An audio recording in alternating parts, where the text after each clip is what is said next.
Hello जी, कैसे हैं आप सब लोग।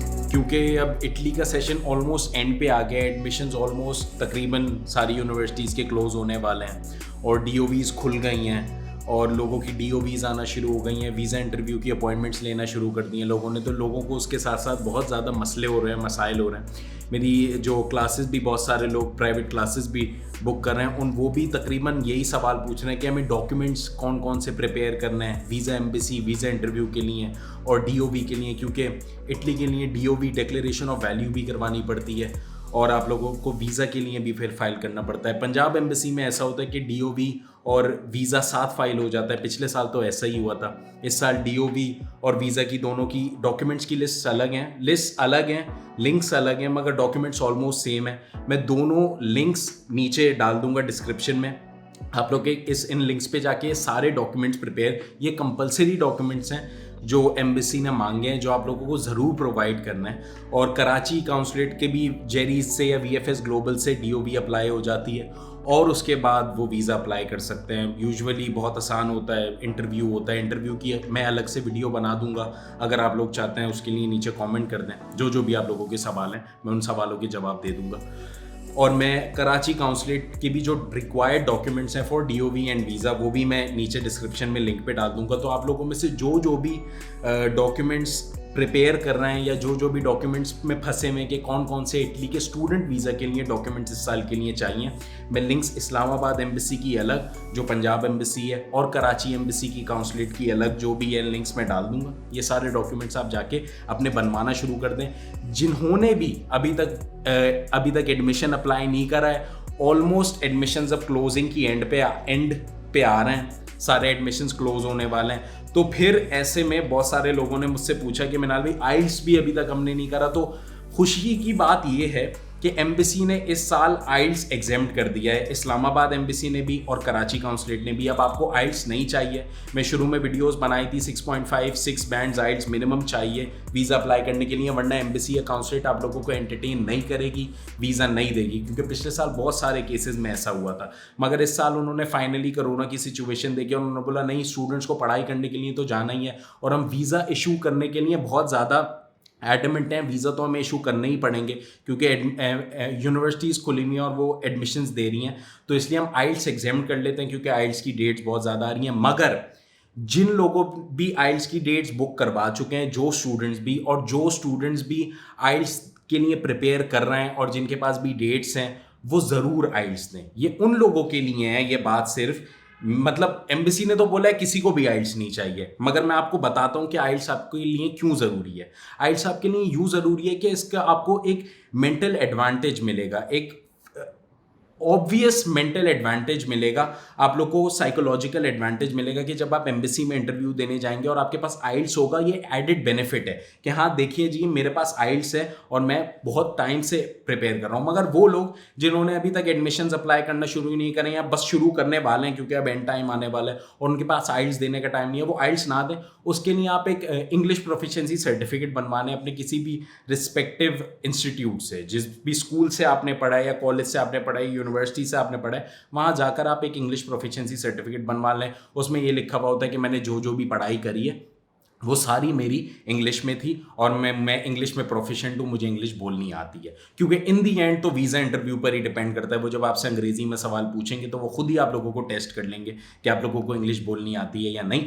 मगर जो लोग आइल्स दे रहे हैं वो ज़रूर दें आइल्स। मेरी तरफ से मैं अपने सारे स्टूडेंट्स को, मेरे पास भी जितने स्टूडेंट्स हैं, जितनी भी एप्लीकेशन फाइल करनी है, मैं उनको यही बोला है कि आप लोग आइल्स के लिए प्रिपेयर करते हैं, आइल्स आप लोग ज़रूर दें। उसका आपको ऑब्वियस साइकोलॉजिकल एडवांटेज मिलेगा और उसका फिर इंग्लिश प्रोफिशिएंसी लेटर एम्बेसी, कभी कभी ऐसा होता है कि गोरों का तो दिमाग ऐसे ही बस वो बोलते हैं नहीं ये हमें डॉक्यूमेंट समझ नहीं आ रहा है या हमें सही नहीं लग रहा, जाओ ये सही इंग्लिश प्रोफिशिएंसी सर्टिफिकेट नहीं है। मगर उसके साथ साथ अगर आप लोग सही इंग्लिश प्रोफिशिएंसी सर्टिफिकेट बनवाएंगे तो वो भी आप लोगों को एक्सेप्ट हो जाएगा। ये सबसे बड़ा कंसर्न था जो मुझसे बहुत सारे बच्चे पूछ रहे हैं आजकल। ये मैंने आई होप आप लोगों को समझ आ गया हो। दूसरा, आप लोगों को क्या लिस्ट तो मैंने नीचे डिस्क्रिप्शन में डाल दी है कि आपको क्या क्या डॉक्यूमेंट्स चाहिए, मगर आप लोगों को कौन से डॉक्यूमेंट्स टेस्ट करवाने हैं, कहाँ से करवाने हैं और कौन से डॉक्यूमेंट्स आप लोगों को नोटराइज करवाने हैं और नोटराइजेशन कहाँ से करवानी है, ये मैं अब आप लोगों को बताता हूँ। ये उस लिस्ट में शायद मेंशन नहीं है, बहुत सारे स्टूडेंट्स फिर भी मुझसे पूछ रहे हैं। अच्छा जी, आप लोगों को अपने एजुकेशनल डॉक्यूमेंट्स जितने भी आपके मैट्रिक के, इंटर के और यूनिवर्सिटी के एजुकेशनल डॉक्यूमेंट्स हैं, वो आप लोगों को, मैट्रिक और इंटर वाले बच्चों को तो सिंपल आईबीसीसी जाकर अपने डॉक्यूमेंट्स अटेस्ट करवाने हैं। यूजुअली कोरोना की वजह से वो बोर्ड्स बंद हैं, तो आप अपने टीसीएस के थ्रू पोस्ट कर दें, जो भी सर्विस आपके शहर में उसके थ्रू वो पोस्ट कर दें। वो आपको पहले वेरिफिकेशन होगी उन डॉक्यूमेंट्स की, और फिर ओरिजिनल के साथ 3 कॉपीज अटेस्ट करवा लें आप लोग। 3 कॉपीज मैं यूं बोल रहा हूँ क्योंकि ज़रूरी नहीं आप 3 कॉपीज अटेस्ट करवाएं, आप एक ओरिजिनल अटेस्ट करवाकर उनकी फोटोकॉपीज करवा सकते हैं और नोटराइज करवा सकते हैं उनको, फिर फोटोकॉपीज को। मगर 3 कॉपीज आप यूं अटेस्ट करवा लें कि पता नहीं चलता। पिछले साल एम्बेसी ने मांग ली थी कि नहीं आप तीनों कॉपीज भी अटेस्टेड हमें दें, और डीओवी के टाइम वो लोग मांग लेते कि नहीं एक अटेस्टेड कॉपी तो हमें चाहिए। तो कुछ पता नहीं होता, कोई इतना ज़्यादा खर्चा भी नहीं है। जहाँ तक आप लोग अभी तक यूं पहुँच गए, तो एक डॉक्यूमेंट की वजह से अपनी एप्लीकेशन को क्यों रिस्क में डालना। मगर आप लोग ऐसा भी कर सकते हैं कि आप लोग डॉक्यूमेंट्स अटेस्ट करवा के अपने ओरिजिनल्स उनको नोटराइज करवा सकते हैं बाद में उनकी कॉपीज़ को। मगर मैं फिर भी आप लोगों को ये सजेस्ट करूंगा कि ओरिजिनल के साथ 3 कॉपीज़ आप लोग अपने बोर्ड से, एचईसी से, यूनिवर्सिटी वाले, और फिर इंटर बोर्ड की जो इंटर और मैट्रिक के डॉक्यूमेंट्स हैं वो आप अपने आईबीसीसी से अटेस्ट करवा लें। उसके बाद आप लोगों को ये सारे डॉक्यूमेंट्स की ओरिजिनल्स जो हैं वो मोफा से अटेस्ट करवानी है। मोफा सिर्फ ओरिजिनल डॉक्यूमेंट्स अटेस्ट करता है, अगर वो कॉपीज़ अटेस्ट ना करे तो आप लोग परेशान नहीं होइएगा। वो कॉपीज़ अटेस्ट नहीं करता, वो करता ही ओरिजिनल डॉक्यूमेंट्स अटेस्ट है मोफा। और उसके बाद आप लोगों को ये सारे डॉक्यूमेंट्स, अपने डोमिसाइल बनवाना है, अपना एफआरसी बनवाना है, फैमिली रजिस्ट्रेशन सर्टिफिकेट, अपना पासपोर्ट की कॉपी, ये सारे डॉक्यूमेंट्स जो भी कॉपीज़ हैं इनको नोटराइज भी करवाना है। नोटराइजेशन बहुत सिंपल होता है, जो भी आपके घर के पास, आपके शहर में कचहरी है, कोर्ट है, उसके बाहर टाइप राइटर्स बैठे हुए होते हैं। उन टाइप राइटर्स के पास एक स्टैंप होता है या एक स्टिकर होता है गोल्डन कलर का, वो या तो वो स्टैंप लगा देंगे आपके उन कॉपीज़ पे, या तो वो स्टिकर लगा देंगे। 200-400 रुपये वो लोग लेते हैं और वो आपको नोटराइज करके दे देंगे। बस इतनी सी मसला है, ये होती है नोटराइजेशन। बहुत सारे लोग मुझसे पूछना नोटराइजेशन क्या है, नोटराइजेशन क्या है, कैसे करवाएं, क्या प्रोसेस है। कोई इतना मुश्किल प्रोसेस नहीं, 10 मिनट में वो आपके सारे डॉक्यूमेंट्स आपको नोटराइज करके दे देंगे, और पाकिस्तानी स्टूडेंट्स इस्लामाबाद में भी और कराची में भी। और नोटराइज भी आप लोगों ने 3-3 कॉपीज़ करानी है सारे डॉक्यूमेंट्स की, पासपोर्ट की भी, डोमिसाइल की भी, एफआरसी की भी। 3-3 कॉपीज़ आप लोगों ने नोटराइज करवानी है। जो आपने एजुकेशनल डॉक्यूमेंट्स अपने अटेस्ट करवाएं अपने बोर्ड से, उनकी भी जो तीनों कॉपीज़ हैं उनको अटेस्ट करवाना है, या सिंपल 3 कॉपीज़ आप लोगों ने नोटराइज करवानी है अटेस्ट करवाने के बाद, या अटेस्ट करवाए बगैर भी 3 कॉपीज़। मगर आपके पास ओरिजिनल के साथ 3 और सेट्स होने चाहिए, क्योंकि एक सेट आपका डीओवी में लग जाता है और एक सेट आपका एम्बेसी रख लेती है, और एक सेट आपके पास फिर भी होना चाहिए। तो 3 सेट, और शायद 2 सेट भी एम्बेसी कभी कभी किसी केस में रख लेती है। कुछ लोगों की स्कॉलरशिप के लिए भी चाहिए होते हैं वो डॉक्यूमेंट। तो आप लोग के पास ओरिजिनल के साथ 3 कॉपीज़ सारे सेट्स की नोटराइज्ड और अटेस्टेड और सारी होनी चाहिए। अटेस्टेड आपके ओरिजिनल डॉक्यूमेंट्स और नोटराइज बाकी आपके सारे डॉक्यूमेंट्स, और मोफा से अटेस्ट सारे आपके ओरिजिनल डॉक्यूमेंट्स होने चाहिए, जो ओरिजिनल आपके एजुकेशनल डॉक्यूमेंट्स हैं और आपका एफआरसी, डोमिसाइल वगैरह वगैरह वगैरह। और इसके अलावा आपको अपने इंग्लिश प्रोफिशिएंसी सर्टिफिकेट, अपनी फ़ोटोज़ चाहिए वाइट बैकग्राउंड के साथ, और लिस्ट में ये सारे डॉक्यूमेंट्स मेंशन है। अगर फिर भी आप लोगों को कोई डॉक्यूमेंट्स नहीं समझ आए, वो आप लोग कमेंट सेक्शन में कर दें। और please like and subscribe this video. बहुत रिसर्च लगती है ऐसी वीडियो बनाने के लिए, तो प्लीज़ सब्सक्राइब, क्योंकि अब मैं वीज़ा इंटरव्यू के भी बारे में वीडियोस अपलोड करूंगा। और अगर आप लोगों के पास कोई और सवाल हैं तो वो कमेंट्स में भी लिख दें, ताकि मैं उन सवालों के भी जवाब दूं। इसके अलावा जो इंपॉर्टेंट चीज़ है वो आप लोगों की बैंक स्टेटमेंट है। बैंक स्टेटमेंट के लिए आप लोगों को बस 15 से 20 लाख रुपए की, वैसे तो एम्बेसी ने कम, मैंने बैंक स्टेटमेंट के ऊपर पूरी वीडियो बनाई है, अगर आप लोगों ने नहीं देखी तो वो ये रही, वो जाकर देख लें। मैंने प्रोसेस के भी ऊपर वीडियो बनाई है, वो भी ये रही, वो भी आप लोग देख लें। मगर आप लोग बैंक स्टेटमेंट तैयार करें, 15 से 20 लाख रुपए की आप लोगों को बैंक स्टेटमेंट चाहिए। मगर जो भी, अगर आप लोग अपना अपने ही बैंक में दिखा रहे हैं, वो बैंक अकाउंट में स्टेटमेंट दिखा रहे हैं, तो आप लोगों को प्रूफ करना है कि पैसे आप लोग के पास कहाँ से आए। उसके लिए आप कोई भी एफिडेविट बनवा लें, कोई भी प्रूफ दिखा दें कि मैं जॉब करता हूँ, या मेरे वाले साहब ने ये चीज़ बेची है, या मेरे वाले साहब जॉब करते हैं, और उनकी 2-3 सैलरी स्लिप्स ले जाएं कि एरा प्रूफ ऑफ इनकम हमारे पास, मेरे वाले साहब ने मुझे स्पॉन्सर करा है, और एक स्पॉन्सरशिप एफिडेविट बनवा लें।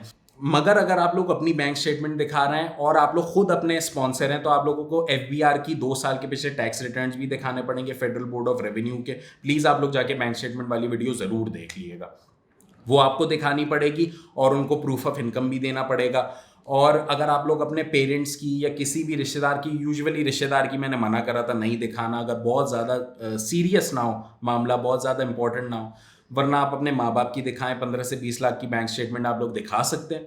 और उनका FBR के पिछले 2 साल के टैक्स रिटर्न्स। और स्कॉलरशिप के लिए आप एक इनकम सर्टिफिकेट भी FBR से निकलवा लें, वो फिर आपको वहाँ जाकर, इटली जाकर उसकी ज़रूरत पड़ेगी इनकम सर्टिफिकेट की, और वो आप आसानी से बना लेंगे। बाकी आप लोग लिस्ट में से ये सारे डॉक्यूमेंट्स देख सकते हैं। अगर कोई आप लोगों को समझ नहीं आया तो वो कमेंट सेक्शन में आप पूछ सकते हैं कि वो डॉक्यूमेंट्स कैसे बनवाना है। नेक्स्ट वीडियो में मैं उसका भी जवाब दे दूंगा। जिन जिन लोगों ने अभी तक अप्लाई नहीं करा है और जो लोग इंटरेस्टेड हैं, जो लोग अपना साल ज़ाया नहीं करना चाहते, जिन जिन का स्टूडेंट गैप बढ़ता जा रहा है, स्टडी गैप बढ़ता जा रहा है, उनके लिए अगले साल और ज़्यादा, अगर आप इस साल स्टेप नहीं लेंगे तो अगले साल वो गैप और बड़ा हो जाएगा। अगर जिन लोगों का कोई गैप नहीं है और जो लोग वेट कर रहे हैं, वो गैप और बड़ा हो जाएगा, उनका गैप होना शुरू हो जाएगा। आप लोग अपनी बैंक स्टेटमेंट्स वगैरह तैयार करके, सारा कुछ करके प्लीज़ अप्लाई करना शुरू करें और वीज़ा अप्लाई करें। क्या पता आप लोगों का वीज़ा लग जाए, क्या पता क्यों आप लोगों का ज़रूर वीज़ा लग जाएगा अगर आप लोग एक अच्छी फाइल बनाएंगे। खैर, अगर आप लोगों के पास कोई और सवाल है तो प्लीज़ कमेंट कर दें वो सवाल, मैं अगली वीडियो में वो ज़रूर जवाब देने की उनका कोशिश करूंगा। और I hope you guys like this video. Please subscribe to my channel, क्योंकि आगे बहुत इंपॉर्टेंट वीडियोस मैं अपलोड करने लगा हूँ। तो फिर आई सपोज आज के लिए इतना ही, तो कल मिलते हैं ना। Peace out. चाय पीता हूँ जाके, शाम हो गई है। Peace out.